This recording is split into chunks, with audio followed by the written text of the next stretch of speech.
All right, everyone. It is Friday, and you know what that means. It's time for Manufacturing E-commerce Success. I'm one of your co-hosts, Damon Pistolka. That pretty guy right over there is Curt Anderson. We're going to be talking today about standing out in a sea of generated content or something like it's just going to be so good. It's just going to be good.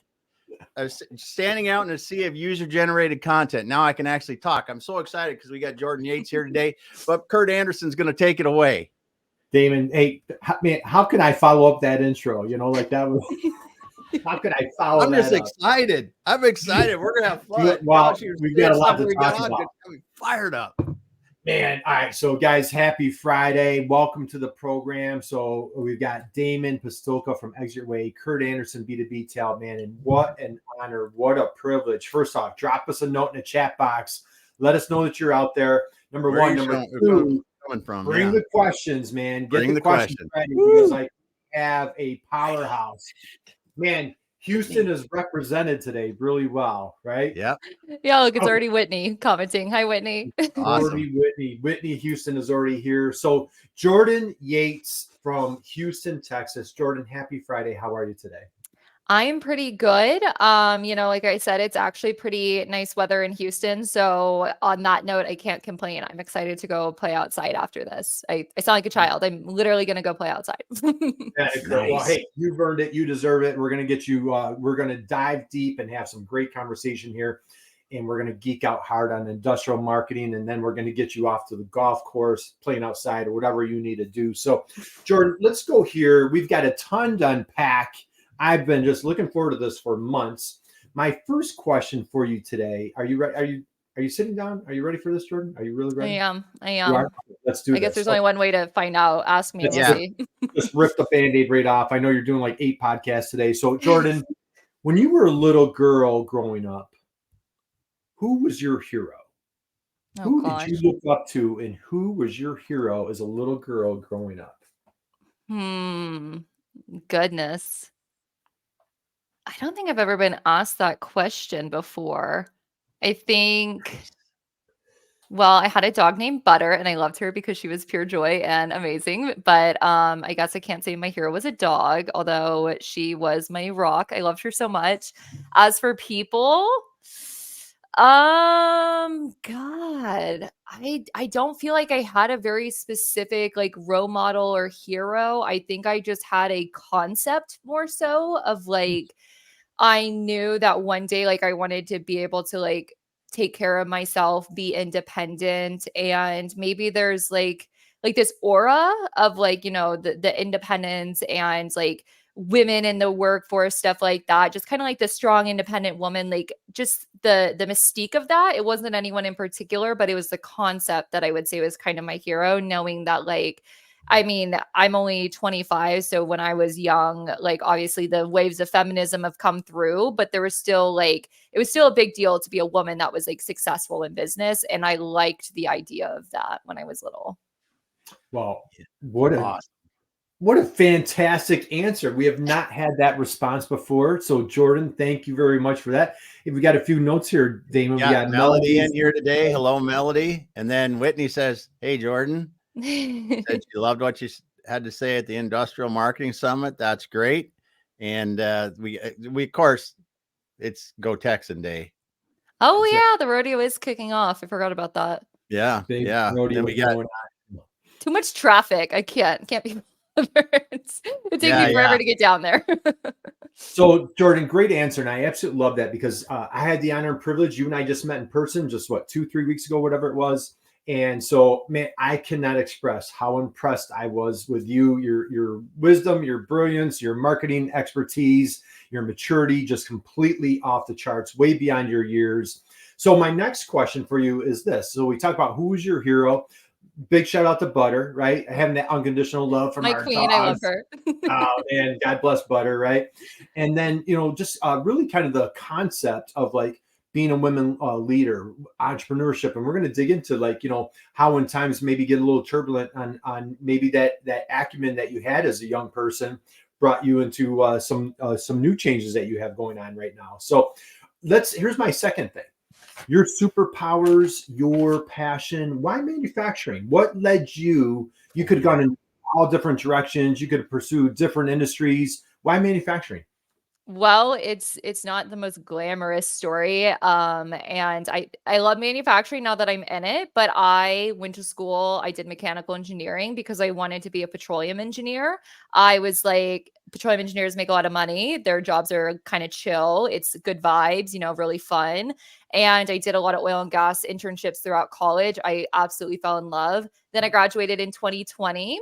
Don't know if you remember, but oil and gas was kind of in a super bigger downturn. So Something happened in, like, what was something going on in 2020? I don't know, like Damon. the Was flu it, I met you, or Curt, wasn't it? something. like, Yeah, I don't know. I remember I got sick one day. I don't know what that was, but yeah, So, something so you're gross. so you're a 2020. It was at Texas Tech. Where did you go? Yeah, so I went to Texas Tech. I graduated December 2020. So luckily I wasn't in the May wave when I was supposed to be. I was a semester behind because I Yeah. I did like a full semester of like doing a co-op. So I was a semester off, thank goodness. Yeah. And it still wasn't good though. So job fair was in September and I remember I used to love the job fair. It was in person. You walk around, there's all these awesome oil and gas companies and I would just have so much fun talking to them. Well, that job fair was virtual and all there was manufacturing automation. And I was like, I guess I took a manufacturing processes class that semester and I was like, I had a lot of fun. I got to use my CNC machine. My stepdad, he's a machinist. So I was like, I have a little bit of experience here. When I was little, I would little I was when I was like 13, my first job was helping him build like metal buildings and fences when he was a welder. So I had some of the like hands-on kind of experience. So I thought, well, have to have a job. I don't have a trust fund or anything to fall back on. My parents can't take care of me. So I need to get a job. So I got into industrial automation and that kind of opened my eyes to the manufacturing world. And I just decided not to look back because I never wanted to be in the position again of like not being able to have a job because of a big downturn, which is so ironic because I'm in manufacturing and I literally just got laid off 2 weeks ago because of a downturn. So, it's there's no such thing as recession proof. I'll tell you that. Yeah. Yeah. Yeah. Well, we got a couple more people. We got Harry Flares here today. Hey, Thanks for Harry, stopping by, happy Harry, Friday, man. out of Chicago. And MD stopped by earlier. He's from Bangladesh. So that's really cool, man. That's yeah. Manufacturing. I tell you that I think if you weren't exposed to it a lot as a child, it's I went to school for mechanical engineering too, and I had no idea what the hell I was going to do when I was getting out until the very last. I was introduced to manufacturing. I didn't even think about it, and then I just fell into it and loved it. But so you thought originally you were going to come out and work in oil and gas, though. Yeah, I was supposed to be just like petroleum engineer, get my cubicle, live my best life, get the 6 figures, and then nope, it didn't happen. So, and I like 6 months in when it started picking back up again, like May 2021, I thought about it, but I was like, I made this shift. I just want to kind of see it through. And I realized it was probably only about 6 months in when I started getting a lot of traction on LinkedIn. And I was like, I'm kind of like speaking on behalf of manufacturing and like representing like women in manufacturing. Like, I don't really want to let that go. Like, I'm kind of onto something here, even though it was early days. And so I was like, well, if I want to do oil and gas again one day, I'll just go back. So let me just kind of stick this out and see what this LinkedIn thing turns into and, keep going to all these manufacturing sites because it was fun. I'd go to like 20 different sites a week. And I mean, I can't say it was all glamorous. I had a lot of chicken plants in my territory, so I didn't love that portion of it. But just if you don't have to go to a chicken plant, don't. If you work there, God bless you. You're doing the most. Yeah, you're doing the most. All right, Jordan. So let's dive in, and that's pretty fascinating because, so you have engineering, but you've become like a guru marketer. How does somebody decide? Like, if you had engineering in your DNA, or like you're going to college, like, I want to do this engineering thing. You get out of college, and I used to do like I had a social media intern program years ago, and I was like pleading with the college kids to get into LinkedIn. They're like, oh, LinkedIn's for old people like you, Curt. So talk a little bit about how does an engineer become like this really innate, incredible marketer? A, B, what inspired you getting LinkedIn at such a young age? Yeah, so I would say I was a pretty well-rounded student in school, but I loved math. I always thought it was easy. And of course, everyone thinks, oh, engineering is just math. I wish. But I also had a pretty good knack for sales. And my dad, he didn't go to college. I mean, he didn't even finish high school. He like dropped out, I think, sophomore year. And so he went into like car sales and worked his way up the ladder there just by having like, a real good bullshitter personality, good Yep. confidence, things like that. So I learned so much from him of like how to do so much with so little like accreditation under your belt.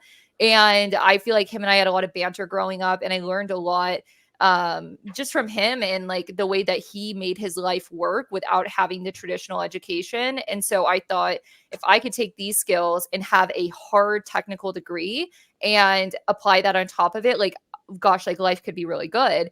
And so my first exposure with LinkedIn was I was 19, 20-ish, and I worked for an oil and gas service company. I was just doing some like admin work. They were really tiny, and they were like, hey, if you want to earn some extra money, we'll pay you if you can get us any appointments with facilities engineers at like oil and gas upstream companies. And I was like, yeah, because I know so many of them. Like I'm a baby. What do you mean? And so I'm like, okay, how do you meet these people? I tried calling the places, and I'm like, do you have any facilities engineers I could talk to? And they're like, who are you? Who are you with? And I'm like, oh God, never mind. Like, so cold calling wasn't working. And I'm like, I just got through calculus. I don't know anything about engineering. And so I don't know how I heard of LinkedIn, but I did. And so I got on there, made a profile, and realized, oh my God, like you could figure out exactly who you want to talk to if you type in like facilities engineer and then you filter by oil and gas, filter by Houston or Denver, whatever. And so within like a couple weeks, I set us up an entire appointment of like 20 places to go in Denver. And my boss took me from Lubbock up to Denver. We went up there for the week, and we just like smashed through a whole bunch of appointments, and then got to the point where I was like, okay, I got the hang of this. Set up a week in Houston. He let me go to Houston by myself and pitch the company, which in retrospect, I don't know what he was thinking. Like, how, like, could you imagine this like college student shows up and they're like, we want you to spend millions of dollars with us? Like, insane. Yeah. And so then I did that. And then since Lubbock and Midland are real close, I would set up a lot of weekly stuff in Midland. We just hop down there every Thursday. And I realized like this is how you connect with ideal customers when you're in the B2B technical space. And then when I got into manufacturing on accident, I was like, great, I don't know anyone in manufacturing. Who am I going to call? And so I went straight into LinkedIn because I remembered that worked really well. And then I just started like thinking, okay, how will people know who I am when I message them? And so that's when I started like posting pictures with my like Yaskawa drives or my Omron sensors and all the things we sold to build that brand awareness and association.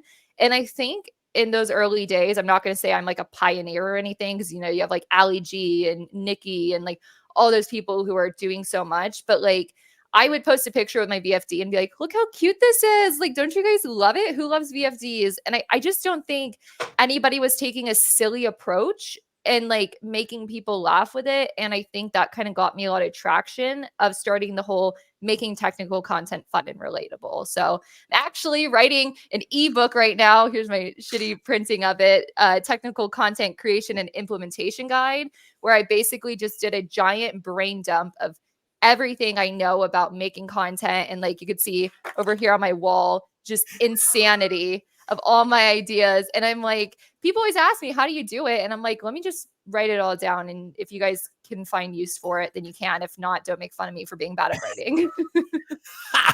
I love it. So that's that. Man, all I right. love it. Damien, we got a couple comments you got to pull up here, right? Jordan should go into comedy. She's so funny, off the cuff, effortless, absolute. Man, my cheeks are hurting right now. You better message that to my boyfriend. He always says he's funnier than me. I don't believe it. Oh, you know what? We're gonna take a poll. Tell boyfriend we're taking a poll to see who's funnier. And hands down, we're out voting for Jordan. So yeah. All right. Jordan, tons to unpack here. As a matter of fact, I'm going to give a reference. I think maybe it was a month or two ago. You put out a post, and I think you had food delivery to your home. Do you remember that? And a dog came up. Was that Oh you? my God, yeah. So I have a Rottweiler, and my family absolutely loved your post. Can you tell everybody what this post was? Yeah, so I have a Ring doorbell, which I need to charge. I just remember that's been dead for like a week. And sometimes I let it stay dead because then my boyfriend doesn't know I'm getting so many packages. But sorry, back to what I was saying. I get my groceries delivered by HEB because I'm a busy girl and I hate grocery shopping. And I was out of town that day and I ordered the groceries for my boyfriend because I'm like, don't want him to be hungry. He's, how's a man going to take care of himself when I'm not here? So I ordered them and I get his favorite lunch meat sent to the door. And I like literally it was like 7:28 or something. And at 7:31, I get like another Ring notification. Someone's at your door. I'm like, great, he's grabbing the groceries. No, it is this big old dog. And you could see when the grocery guy was dropping the groceries off, this dog's like in the background behind him.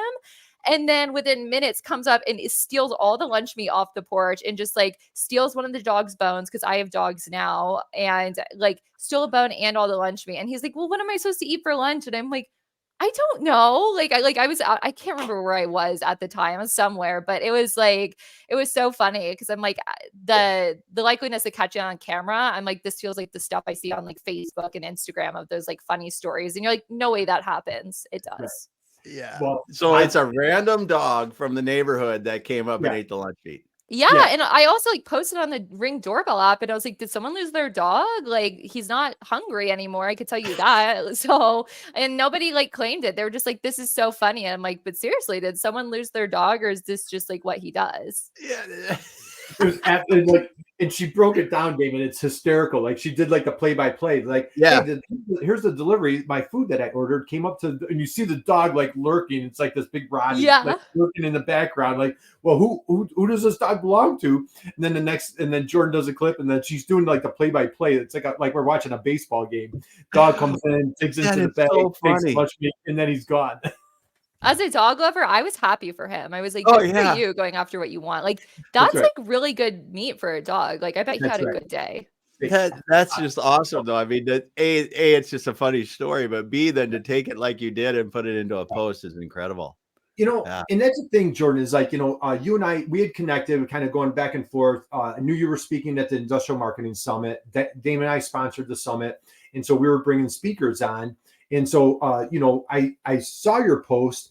And like a lot of people be like, you know, hey, this isn't Facebook. You shouldn't post things. But like that made a common connection for you and my family. Like my whole family watched that video. And because we have a dog that looks just like that. And we're dying, we're laughing. So like I felt a connection to you. So I want to go back to something else you said. You said your dad was, you know, BSer, the car salesman, you know, but dad was probably great at was building relationships. Mm-hmm. And I feel like, you know, when we say like, hey, we're a good social media person, we're a good marketer. I think you're a good I think to be a good marketer, you need to be a good relationship builder. Talk a little bit about like kind of like how you've built up your LinkedIn audience, your clientele. Like, let's go there. Yeah, I think it's just like the transparency is big. I guess it's a thing that people just like want to be really polished and look really good because they think like, oh gosh, someone would only spend their money with like a professional. So, you know, you go do the like really fancy cameras, you put all this money into production and like they script everything because they want everything to come out well and they want to look really smart and on top of their stuff. And to me, maybe it's because like I'm not the smartest person ever. Like I just don't find that relatable. I don't feel like it's something that sticks out. And so my approach, even when I was selling stuff or when I wasn't selling stuff, was like, I just want it to be relatable because I want to feel like a person that you can come up to and talk to. Because ideally, you want your customers to come to you. And if you feel like you can talk to me, like, I love that. And so that's just something I've learned is like, if you're always yourself, then you're going to be consistent. And, you know, I think I've put a lot of time working on myself. So I'm not just saying everyone should be themselves because some people like, maybe not, like keep that to yourself. But like I've read every self-help book there is. Like I'm like done lots of therapy, like, oh, that's where like I really have like am proud of who I am on the inside to where I'm not afraid to show it publicly, even when I do mess up and like make a fool of myself. Because I'm like, that's literally my podcast failing for you. Like, if I mess up, I'll just be transparent about it because maybe you can learn something from it. Because I like to learn by doing, and I don't mind failing publicly because I just don't think like it's a reflection of who I am as a person. It's just like, hey, I messed up. Okay, like move on. And people are very gracious, very encouraging, and will give you a lot of feedback. Like if I mess up on something and talk about it, I will get so many suggestions back from the community on LinkedIn. And it's just like such a powerful tool and such a special way to network, I feel like. Okay. Damon, man, where was that wisdom? Like, I wish I had that wisdom 30 years ago when I was 25. I'm now 55, like wishing I was half as smart as Jordan here. So Jordan, that was absolutely brilliant. So, all right. You talked about, and you're a podcaster, YouTuber, we're going to talk about your entrepreneurial journey. Now you shared something with us right before we went live, and you said that we are comfortable talking about it here. You made a comment, and Whitney even said, OMG, what? So I was just with you 3 weeks ago, and I want to, if first off, please connect with Jordan on LinkedIn, connect with Damon, connect with me. We would all love to connect with you, but please connect with Jordan. You'll thank us later. She is an absolute, I can tell you firsthand. I was sitting right there. Whitney and I were sitting there, and Jordan, you are a powerhouse speaker. Captivating, confident. Again, like I wish I had a fraction of like your moxie when I was at your age. So something happened in your life since I was with you 3 weeks ago. Do you want to share what happened? Yeah. It's so funny too, because I was at the marketing summit talking about how like awesome my job is. And then literally like, so that was on a Thursday. The next Tuesday morning I got laid off. So it felt like so ironic. And then I was just like, oh, ow.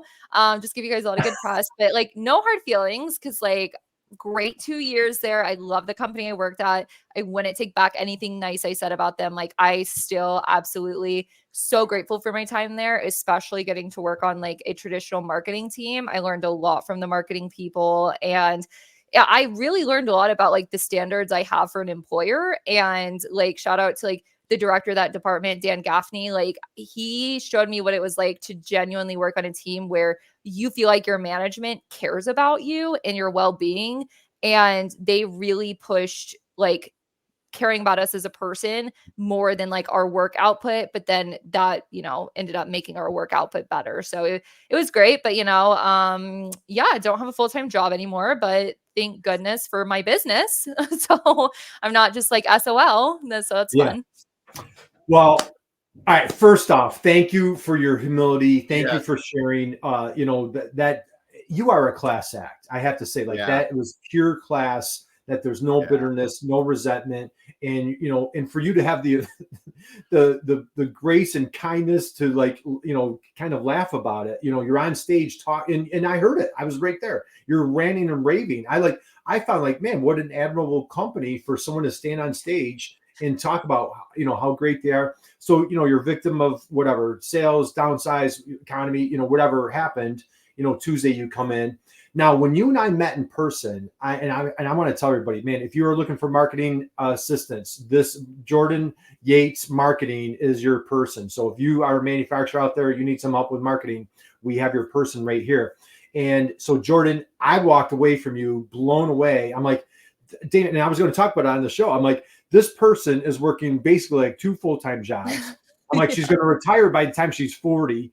I'm like, she's going to be a CEO of some massive company. You and I are going to probably try to get a job working for her. So I'll definitely consider you. Oh, thank you, Jordan. I don't know. You might be a bad judge of character if you went that route, but I'm just teasing.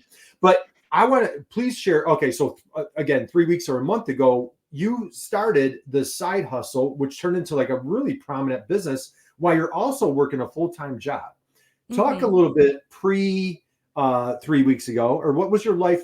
How did you start your new business? How was that managing that time with your full-time job? Yeah. So something I always stress is I worked remotely. So by having in my mind, I've worked jobs where I drove an hour both ways and I'm just exhausted at the end. In my mind, if I am not driving somewhere for a job, that's just time back I have to be productive doing something that I love.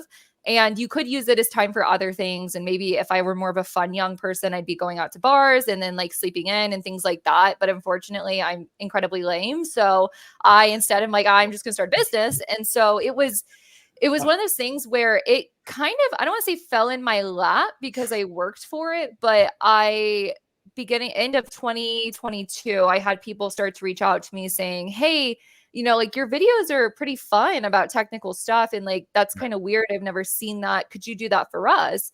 And it started off small. First, I had just like this little robot company sent me some robots. I took a cute like photo shoot, like it was Christmas time. So I was wearing a Santa hat. The robot was wearing a Santa hat. We were adorable. Like it was fun. I made like, a couple $100 doing that. And like, before I was like, this could be something. And so I was, working my other job for almost a year at that point and was like, okay, like if things come in, like I'll accept it. And I talked to my boss and he's like, hey, as long as you don't manufacture capacitors, do whatever you want. I trust you. You get your work done.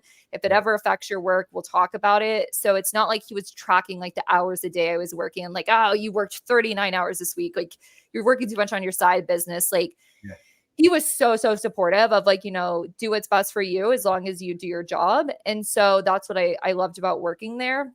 And even sometimes I would ask him some advice. I'd be like, hey, like I had this customer reach out to me and it was kind of fishy. Like, I know you have more business experience. Could you give me some advice? And he would. Like, he was just such a good person, or is a good person, and was very helpful with that stuff and wasn't at all like, we can only talk about the company we work at. Like, he was just a helpful mentor. And so as that social media presence grew on LinkedIn, my follower base grew. I started experimenting more with making videos, and I eventually got a couple customers that were like, hey, can you help us make a video? And I did, and I made the video. I did a single like marketing campaign with it. And then after that, like their social media just kind of fell off and died. And it was like, I learned a valuable lesson there. I made $2,000. It was awesome. And I felt like I gave them good content, but then it just stopped because they didn't have anyone to keep up with it.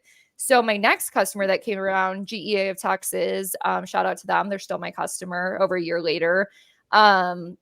They realized like, hey, we don't have a marketing person. We have salespeople, but we need someone to make our content, but we don't just want videos because we don't know what to do with it. And so that's when I started offering the full suite of, I'm the admin of their LinkedIn page. I run the YouTube. I create the content. I do their email marketing campaigns. And I kind of do like, I'm basically a fully outsourced marketing department with like very clear deliverables. And then I support the sales team as they learn to connect with people.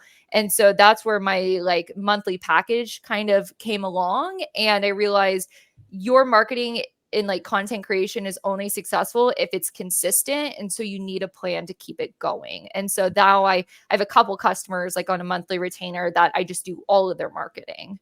And I think my value proposition is that I am an engineer by trade. And so a lot of traditional marketing people, you'd have to spend a lot of time training them on your product. But I'm already inclined to it and have like sold similar things to where that learning curve isn't there. It's just like, let's onboard, let's, see what your brand identity is. And then we just get going right away. So their money is like well spent, as I'd like to think. Okay. Lots to uncover right there, Damon. And I think we've got a few comments that we might want to grab here. Anna's in the house. Anna, happy Friday. Learning how important the company culture is an invaluable lesson to learn early. Thank you, Anna. That's a great boss, by the way. And how about that? Let's see. That's a mentor, not a boss. Much respect. All sorts of. Thank you for the comment. Thank you. Stop. Yeah. Thanks. I appreciate all these wonderful comments coming in, guys. If you're just joining us here, well, Whitney says valuable lessons. Knowing what your value from an employer is huge. Okay. Happy Friday. If you're just joining us, drop us a note in the chat box. Let us know that you're out there. Yep. We are here with the one, the only Jordan Yates, entrepreneur extraordinaire, wonderful marketing guru. And by the way, I also have you down. You're a power electronics expert, right? Do I have that correct? Yeah. So that was sort of like what I was coined out at Knowles was like my boss, he did all the RF and communication stuff. And then I was the power electronics expert. So like just everything from like the market and industry trends of like electric vehicles, defense electronics, data centers, like anything solar, wind energy, all that down to like the board itself of like the capacitors that go on it. Like it was kind of my job to understand everything about the system. So I'll miss that. That was really fun. I got to do like a lot of really deep dive research and like got a lot of access to good research reports. So I had a lot of fun doing that. And a big thing that I want to unpack right there is back to your story here, Jordan, is, you found that LinkedIn was not a nice to have. Mm-hmm. That was like mission critical. And again, when you and I were together and we were standing there talking, and I was just like completely just blown away by your your work ethic, your resiliency, your persistence of building a business while working a full-time job. Man, did I feel like what a slacker I am, Damon, right? Yeah. And so now you put yourself, because you, and this is what we're talking about. This is what you talked about on stage and what I want to dive into today. You did an amazing job and continue building a personal brand. And that personal brand kind of has you into a seamless, where like, oh my goodness, I didn't see this coming. I'm just on stage in front of a couple hundred people talking how great my company is. Now all of a sudden I'm downsized. And let's talk about that transition of if you want to share at that time, or what's it look like now, how you protect yourself, right?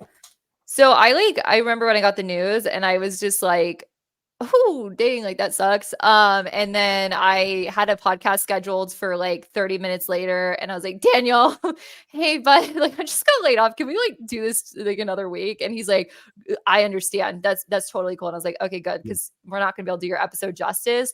I love being in denial. And so I think it took me a minute to like let the information soak in. So my boyfriend's like, let's just go for a walk. Like, let's go clear our heads. And I was just like laughing because I was like, this is wild. Like I couldn't imagine this. And I was just the week before so stressed out because my business was growing pretty fast. And I was like, how am I going to, like, I don't know how I'm going to keep up with everything. Like I have these really awesome opportunities with my side business, but like, I feel like I can't handle anymore. Like my plates are too full right now. I don't know what to do. And then I was like, woof, that problem's taken care of for me.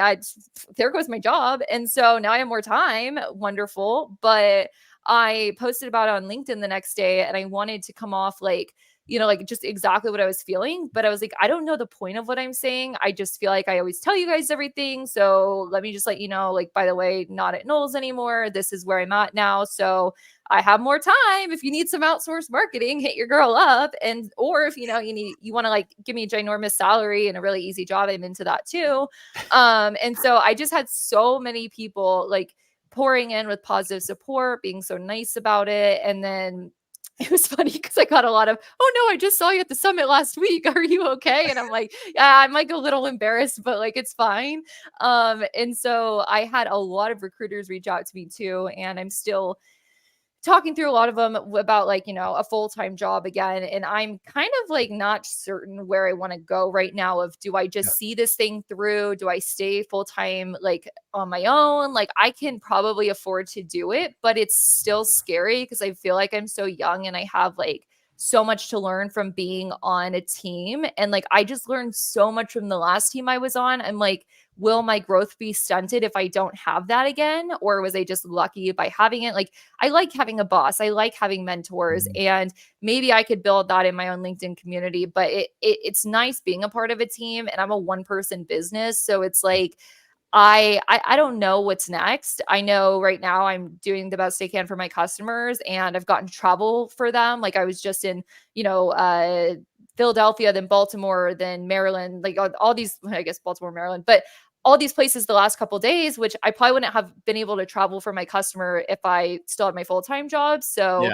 yeah, honestly, I don't know. I think if I get a really, really good offer and it's flexible, I'd be totally willing to like start another full-time job, but I would just need to like, make sure all my customers are taken care of and like, streamline my processes a little bit because I'm in the middle of onboarding some new ones. So I don't know what I want. I'm just kind of like working hard with what I have and seeing how things shake out. And if something comes across my desk they can't pass up, then, we'll talk kind of thing.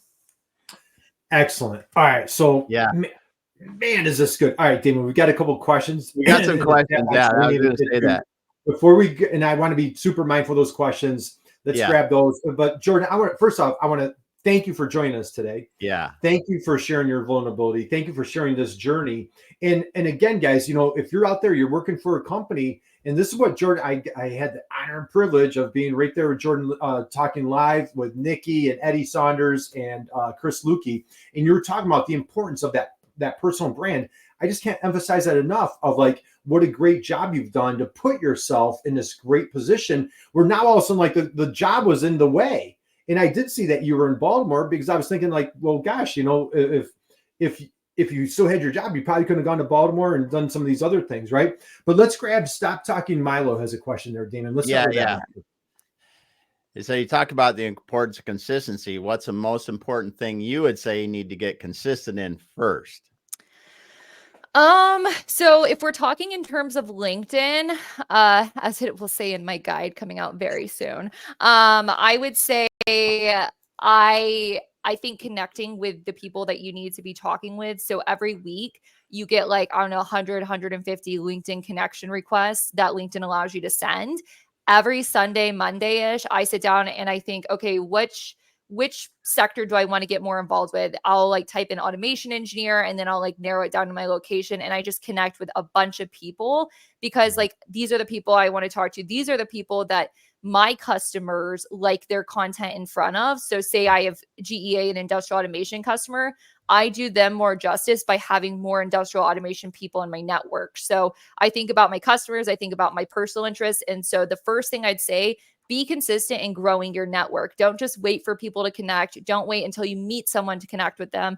Connect first. And then if you want to build some personal brand awareness, just start posting and commenting. Like sometimes people overthink posting too much. And so maybe don't start there, but you could start by liking people's stuff, commenting, messaging, and just interacting. And that will get you some traction just by actually like putting yourself out there. But connect. Do not waste your weekly connections.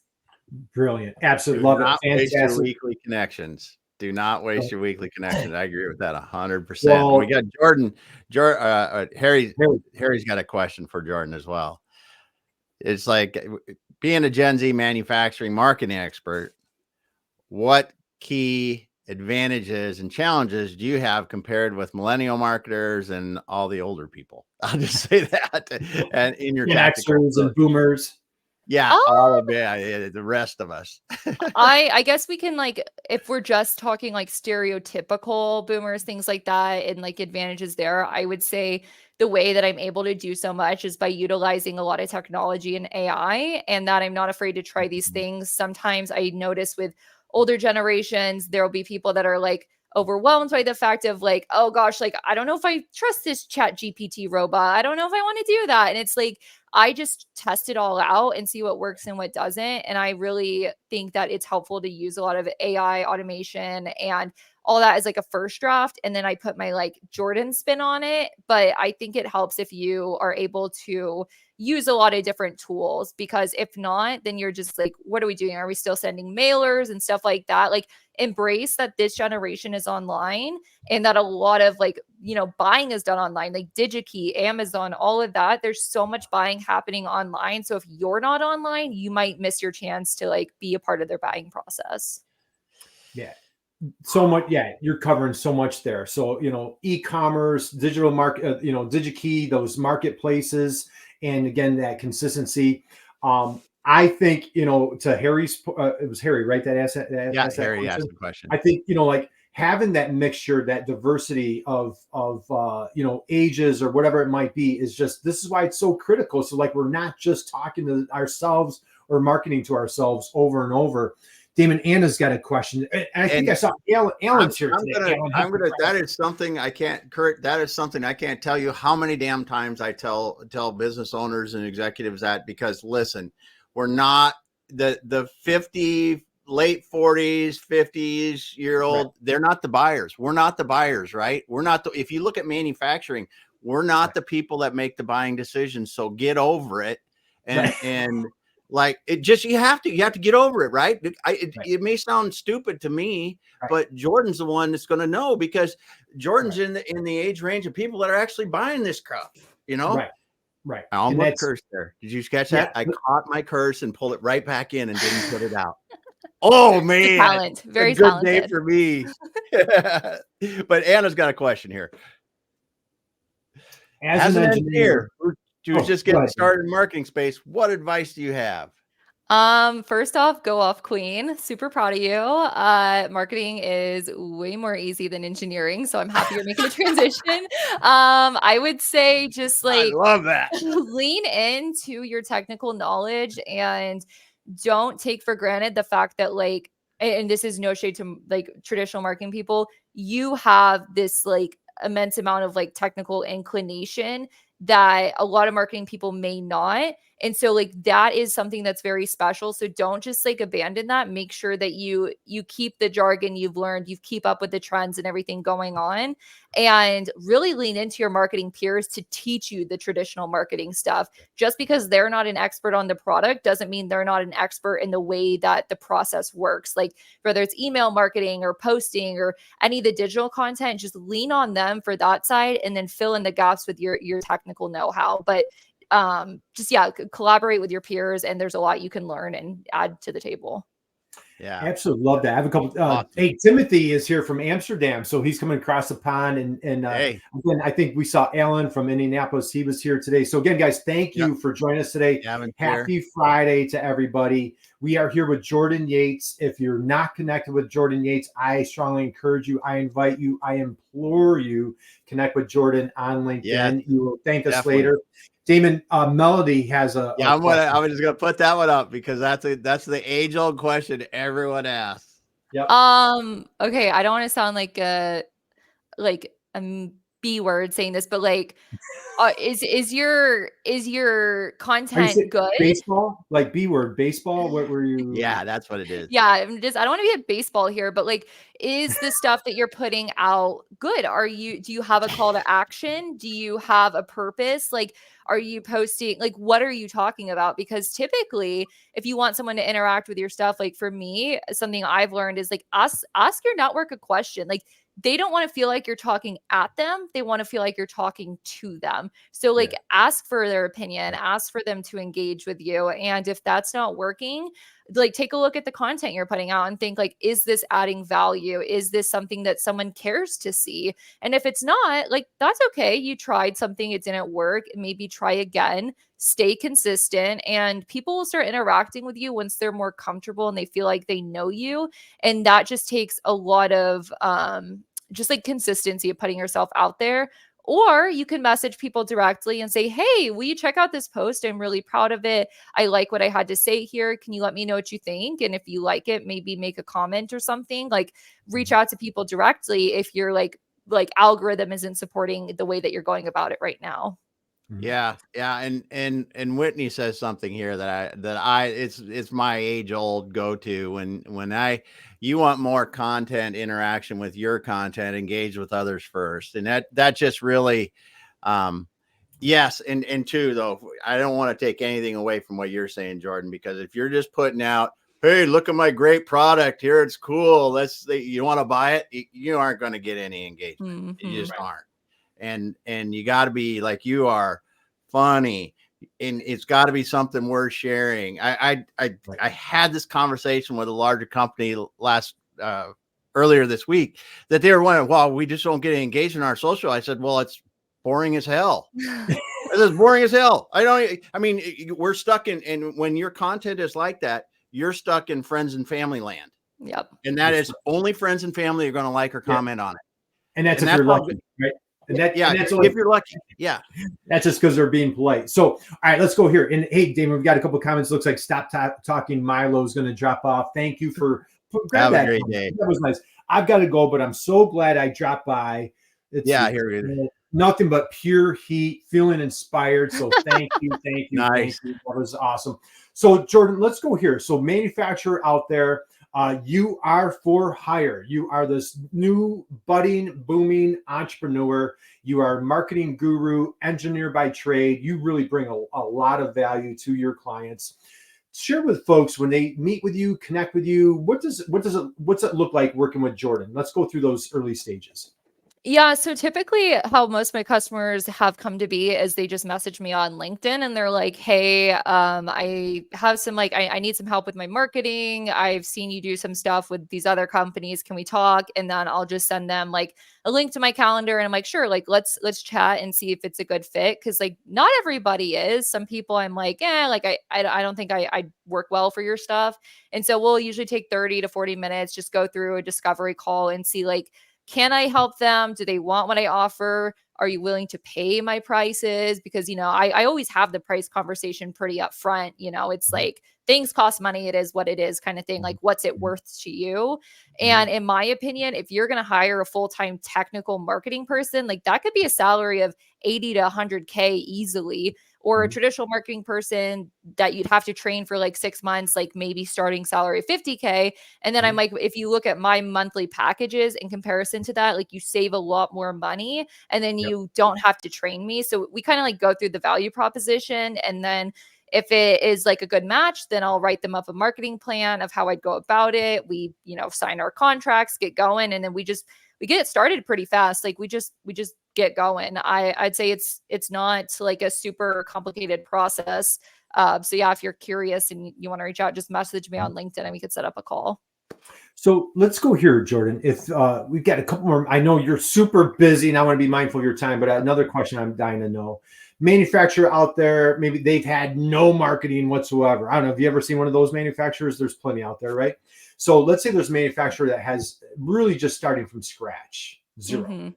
What like how, and like they need baby steps. They're an old guy like me. How do you kind of baby step, hold their hand to, like, what would be some of the first steps? What would be like a marketing 101 that you would advise? Get that baby out there. Hold up my table of contents. After you've done this. So yeah. Hey, that's my mom's favorite book right there. So basically my bread and butter right now, I'll just read you my table of contents. Please. Is literally like understand like what your customer base is and who your buyers are. I stick with B2B. I don't mess with B2C. I don't know that world. Like it's very oversaturated. I don't know how to help you there. So if you're B2B, typically LinkedIn and email marketing are the campaigns that you want to be on and the platforms you want to be on. I would say start by understanding LinkedIn very well. Kind of doing the 101. LinkedIn is amazing. They have so many training courses, so many different things that will teach you step by step how to do everything. Have your personal and your business page fully filled out. Just fully filled out your pictures, your bios, all of that. Make sure you look like a real person in a real business. Then you start with your content creation. I have like in here content creation for beginners, whether it's just a quick iPhone video, camera pictures, stuff like that. Then you have all this content. What do you do with it? Well, you can post it. You can embed it into an email marketing campaign. You can have your salespeople working on, posting pictures of things like, your products, them with the products, some like behind the scenes, get to know us, and just like making content and then having the plan to implement it. And then once you do that, just staying consistent and making sure that you have like kind of a point behind what you're doing. Like think through like, is someone benefiting from me putting this content out? Yes. Okay. Put it out and just keep being consistent. Like try to post 4 to 5 times a week, try to engage with your community, continue to build connections. And something that I've realized that not a lot of people utilize is if you are the admin on a business page on LinkedIn, every month you have 250 credit requests that you can send out to invite your connections to follow your LinkedIn business page. I cannot tell you how many of my customers or people I've met that either don't realize that's a thing or don't use all their connection requests a month. If I send out 250 requests that month and 100 people accept, I get 100 credits back and I can invite another 100 people. That way, like if you're not using those, like then you're not directly asking people to follow you. Like that's another thing. Like don't waste your connection requests. Like those are so valuable because maybe someone doesn't engage with your content right away, but if they see it for months, that brand awareness will stick in the back of their head. And that's marketing right there. Boom. Drop the mic right there. So yeah, hey Dan, happy Friday, my friend. I just talked to Diane this week. So happy, Diane, you absolutely want to go back and catch this one. Consistency. That was I think if there's a big takeaway today, and I think back to Melody, thank you for joining us today. I think one thing to think about was like, what are we selling on a daily basis? I don't care. You're selling a widget, you're selling your service, you're selling your brain power. We're selling one word and one word only: trust. Right. And it doesn't matter what industry you're in. It doesn't matter what language you're speaking. It's like, do I trust you? It's like, Damon, we always talk about that know, like, trust. And Jordan, you're just doing an amazing job. We're going to start winding things down. Okay. So you get them going on LinkedIn company page. Let's get a little bit more sophisticated. Okay. How about the company? They have a little bit of marketing, but they really want to up their game. Any secret sauce, any Jordan Yates secret sauce that you want to share today? Yeah, I guess like you say if you have a bit of a marketing team and you have a sales team as well, find a way to engage them because these should be your advocates. They should be evangelizing your company. And maybe they're going door to door doing it, but they're not using their voice and building their personal brands and like representing the company online. You could reach a lot more people each week online than you can in person. So I would say make sure to kind of have that connection between sales and marketing because they should be working closely and say, guys, like encourage them to put themselves out there and explain to them the benefit of doing that. And some people are like, oh, well, I don't get paid extra to do that. Well, if you want to make more sales, like it's great to put yourself in front of more people. So I would say just encourage your sales team because they are an extension of the marketing and they could just multiply your efforts. And make it fun for them. Don't make it seem like they're in trouble if they won't do it. Just make it seem like a positive, fun thing. Yeah. Right. Because sometimes it's pulling teeth. Hey, Damon, our buddy Alan has a question. Yeah, Alan's got a question down here too. This is a good one for how many touch points in an email marketing campaign before you move on from a company?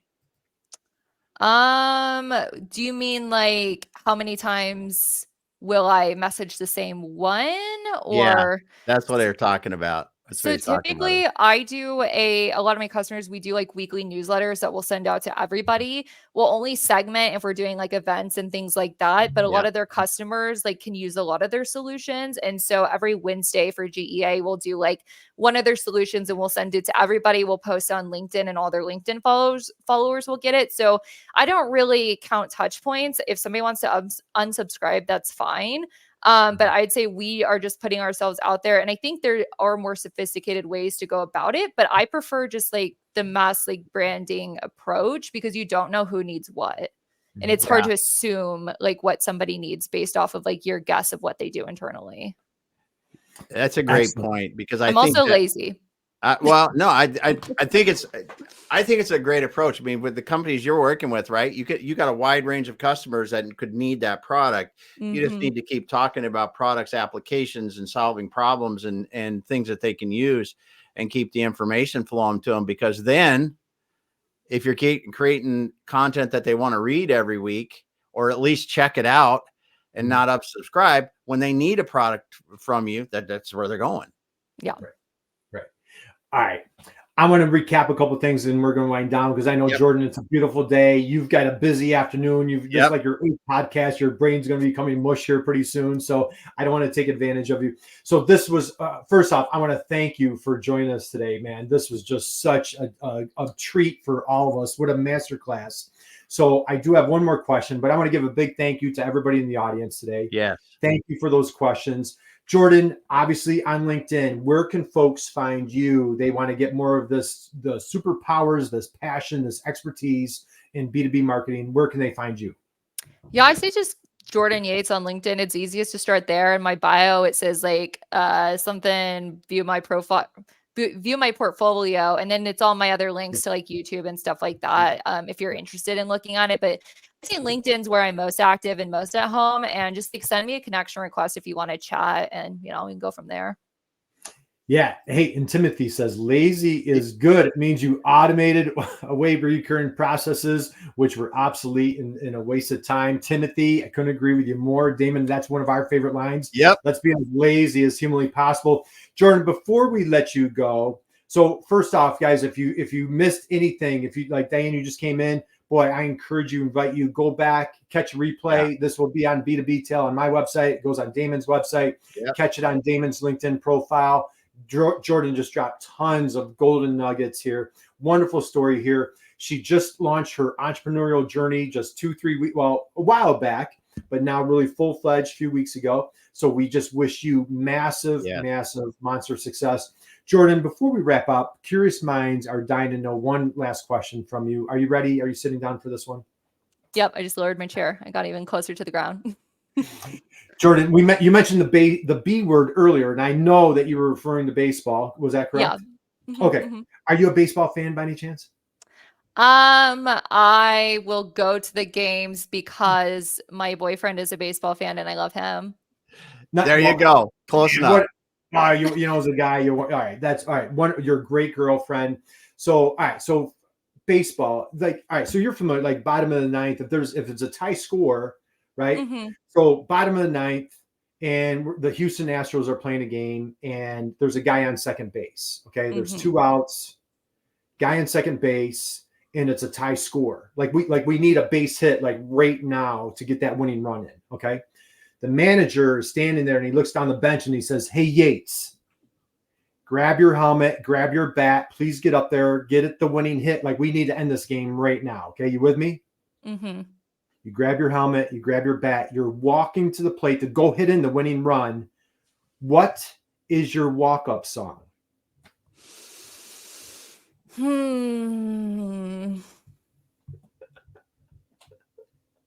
It's hard because I don't listen to like a lot of music. I'm more of a podcast girl. You could play a Just podcast on the way to the plate. MFG e-commerce success. That's right. That's right. That's right. That's right. Yeah, listen to Curt and Damon on the way to the plate. You'll definitely get that winning hit in, right? What's the one from Shrek? Somebody once told There you go. There you go. Yeah, I like that Right. one. Yeah. All right. And what's her name? It's like it's at the tip of my tongue. What's I know It's song. Sublime. I think it's the Sublime that sings that. No, it's the other guys. It's I know what you're talking about. Oh, So it's yeah. from Shrek. You might have to pull that Yeah, up. for me. yeah. So, If you don't know I Shrek, know. then you're too young. that's right. You're way too young if you don't know Shrek. So, Jordan, thank you for playing our little game. Thank you for joining us today. Any last words of wisdom, parting thoughts for the crowd today?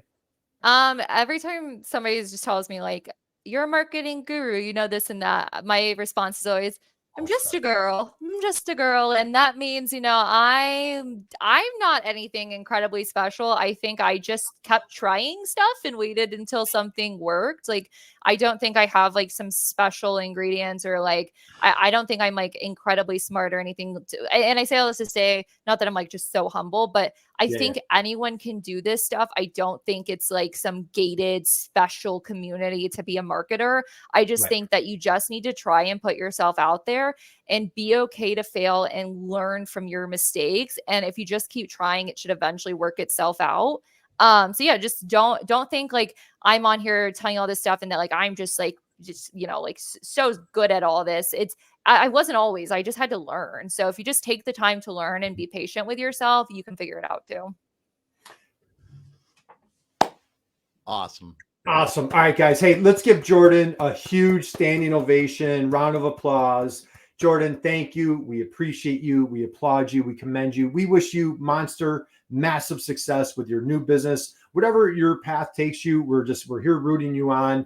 Guys, connect with Jordan, root her on as she gets into this new venture, kind of uncharted territory for her. Damon, what's the song? Was it All Star? Whitney, thank you very much. Yeah, that's what it All Star. Is All Star. Yeah. What was the band? Smash Mouth. Smash Mouth. Thank you. Okay, Smash Mouth. Damon, take us away, dude. Hang out with us for 1 second, Jordan. There you go. Man, that song played so much. Even now, my kids are they're the same age as you, Jordan. They still watch Shrek if it's on TV. Oh yeah, no, I probably watched Shrek just a couple months ago. I love that movie. It's a classic. Damon, we got a couple quick comments here. So why don't you close us out? Melody, thank you for joining us. Very inspiring. Jordan, thank you. Whitney says, great hearing from you, Jordan. We have another comment here. Thank you for sharing your wisdom, Jordan. So Jordan, again, thank you from bottom of our hearts. Damon, hey, you know what? Before we wrap up, God bless everybody out there and just go out and be someone's inspiration, just like Jordan was today. Yeah. Damon, close us out, my friend. Yeah, thanks everyone for being here. I mean, Whitney, Diane, Melody, Tim, Alan, God, so many, Minchie, Harry. I'm trying to get it to stop talking, Milo. It's wow, there's a lot of people in the comments today. Thank you for being here. Go back to the beginning, listen to Jordan. So many mic drop moments happened in this that you really need to get back to the beginning and do that. We will be back again on Monday with another awesome guest. Is that right, Curt? We got somebody coming up on Monday? I think we do. I think she's a fellow Texan. Yeah, she's a fellow Texan on Monday. So we're going to be talking video marketing on Monday. So good stuff. Yeah, awesome. Well, have a great weekend, everyone, and we will be back again. Thanks, guys.